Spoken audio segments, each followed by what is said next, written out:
मैं एक डॉक्टर हूँ। कई दिन पहले की बात है, जब मैं ड्यूटी पर थी तो एक खुदकुशी का इमरजेंसी केस आया। खुदकुशी करने वाली एक लड़की थी जिसका नाम उमा था, और मैंने अपने 8 साल के करियर और गुजरी जिंदगी में पहली बार इतनी खूबसूरत लड़की देखी थी। उमा बेहोशी की हालत में थी। उसको अस्पताल पहुंचाने वाले उसके माँ बाप थे। माँ बाप भी बेहतरीन पर्सनैलिटी के मालिक थे, लेकिन उस वक्त उनकी बेटी की हरकतों ने उन्हें दुखी कर दिया था। पता नहीं क्यों मुझे उस लड़की पर प्यार और उसके माँ बाप की बेबसी देखकर बहुत तरस आ रहा था। लड़की को ऑपरेशन थिएटर लाया गया। ऑपरेशन के बाद उसे वार्ड में स्थानांतरित कर दिया गया और उसके माँ बाप को बता दिया गया था कि अब उनकी बेटी खतरे से बाहर है। लड़की की हालत का पता चलते ही लड़की का पिता बाहर बैठे गरीबों में कुछ बांटने चला गया और लड़की की माँ को मैंने अपने ऑफिस में बुलवाया।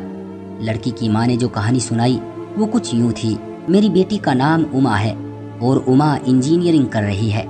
पढ़ाई के बाद सभी माँ बाप की तरह उमा के माँ बाप की भी ख्वाहिश थी कि वो अपने घर बार की हो जाए, इसलिए उन्होंने उमा से उसकी पसंद के बारे में पूछा। तो उमा ने और लड़कियों की तरह ये फैसला भी अपने माँ बाप को दे दिया। उसके माँ बाप ने उमा के रिश्ते की बात चलाई तो उमा को देखने एक फैमिली आई। नाश्ते और बातचीत करने के बाद वो औरतें उमा के कमरे में चली गई। किसी ने उमा से चलकर दिखाने की फरमाइश की, किसी ने बोलने और किसी ने उमा के हाथ की चाय पीने की फरमाइश की। उसके बाद वो इजाजत लेकर चली गई, लेकिन लड़के वालों ने कुछ दिन बाद बिना कोई बात बताए ही रिश्ते से इनकार कर दिया।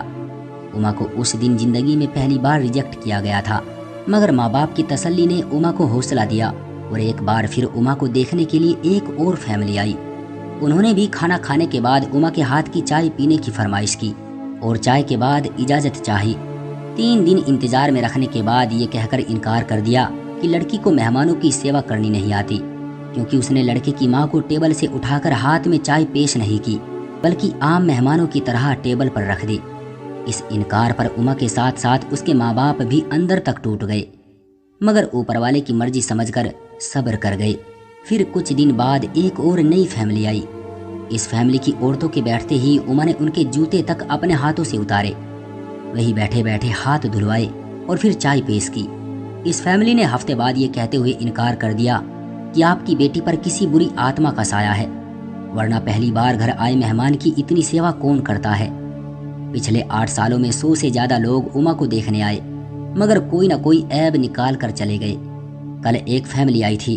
उन्होंने लड़की को बाकी हर तरह से ठीक कहा, मगर ये कहते हुए इनकार कर दिया कि लड़की की उम्र ज्यादा हो गई है, और एहसान जताते हुए कहा कि अगर आप ज्यादा मजबूर हैं तो हमारा एक 40 साल का बेटा है जिसकी अपनी दुकान है, उसके लिए उमा को हम स्वीकार कर लेंगे। इतना कहते ही उमा की माँ सिसकियां लेकर रोने लगी और कहा, आप भी तो एक माँ हैं। सोचे, माँ जितनी भी मजबूर हो गैरों के सामने कैसे कह सकती है। और मेरी बेटी कल सारा दिन मेरे सीने से लग कर रोती रही है, कह रही है, लोगों के काबिल होते होते मेरी उम्र ज्यादा हो गई है माँ। और फिर ना जाने कब उसने दुनिया को छोड़ने का फैसला कर लिया, क्योंकि वो कहती थी मेरा मनहूस साया मेरी छोटी बहन को भी माँ बाप की दहलीज पर बूढ़ा कर देगा। मैंने उमा की माँ को पानी पिलाया। इतने में उसका बाप और पीछे पीछे वार्ड बॉय दाखिल हुआ और आकर बताया कि उमा होश में आ गई है। उमा की माँ बिजली की तेजी से वार्ड में पहुंची। उमा का सर उठाकर सीने से लगाया। उमा का पिता और मैं एक साथ कमरे में दाखिल हुए। उमा माँ को छोड़कर अपने पिता के गले लग गई और सिसकते हुए कहा, पापा, बेटियां बोझ होती है ना पापा, आपने क्यों बचाया मुझे मरने देते। मेरा मनहूस साया इस घर से निकलेगा तो गुड़िया की शादी होगी, नहीं तो वो भी आपकी दहलीज पर पड़ी पड़ी बूढ़ी हो जाएगी। उमा का बाप चुपचाप आंसू बहा रहा था।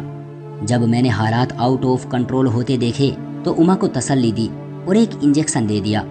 फिर उमा के माँ बाप को लेकर ऑफिस में आ गई और उनकी बेटियों को अपने दोनों भाइयों के लिए मांग लिया। उमा के माँ बाप की आंखें अचानक आंसू बरसाने लगी, लेकिन इस बार आंसू खुशी के थे। मेरे दोनों भाई डॉक्टर हैं। मैंने उनको अपना फैसला सुना दिया है और वो स्वीकार भी कर चुके हैं। मैं आप लोगों से रिक्वेस्ट करती हूँ, आप शादी लड़की से कर रहे होते हैं, किसी परी से नहीं। किसी की बेटी को रिजेक्ट करने से पहले उसकी जगह अपनी बेटी को रख कर सोचें। मैं डॉक्टर होने की हैसियत से कहती हूँ, अगर ऐब देखकर रिजेक्ट करना हो तो लड़कियों से दुगनी तादाद में लड़के रिजेक्ट होंगे। आपके द्वारा निकाले गए ऐब और इनकार लड़कियों को मौत के मुंह में धकेल देते हैं। इसलिए मेरी सभी माँ बाप से गुजारिश है कि किसी की बेटी या बेटा रिजेक्ट करने से पहले अपने बेटे और बेटियों की अच्छाई और कमी पर भी ध्यान दे लिया करें। क्यों दोस्तों, सही कहा ना मैंने? कमेंट करके हमें ज़रूर बताएं।